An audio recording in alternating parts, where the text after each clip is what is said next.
Rob, you were you're one of the ones on the show that did pull on Thursday night. How much of it did you have to make changes between Thursday and Saturday, or kind of the same thing? Or we can talk about it now because we're after the event. The track on Thursday actually scared me, and I was afraid it wasn't going to tote that gear. But I thought, you know what? On the first hook, we're going to try it, and it choked it, but it felt so good and so smooth.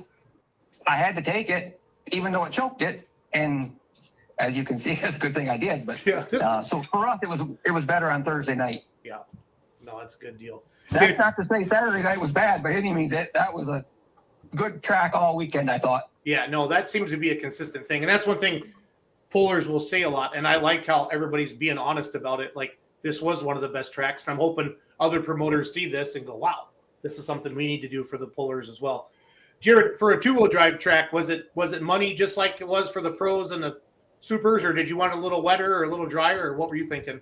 So it actually was a little different from Thursday to Friday because with Okay. Bethany's truck Thursday, like when we got out there and I first walked out there, I'm like, holy shit, this thing's going to be killer for us. Like that just had that first poke went in and I'm like, I got excited. I'm like, this is what we want, But for hers, like obviously, like if any of you remember, like she couldn't get hers off the line at first. It would not break the tires loose. So we had to actually shift down a gear for Thursday.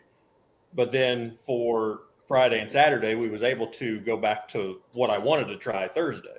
So Friday was a little wetter, a little softer for us. But then Saturday, I call it, was kind of a combination between the two. It was a little in the middle, which made it really good. And like everybody agreed, I mean, it didn't matter if you was first, second, last. It didn't change. And that doesn't happen very often. So, I mean, it was by far hats off to them. They build a hell, Jim Miller can build a track, but that was one of the most consistent tracks we've ever been on.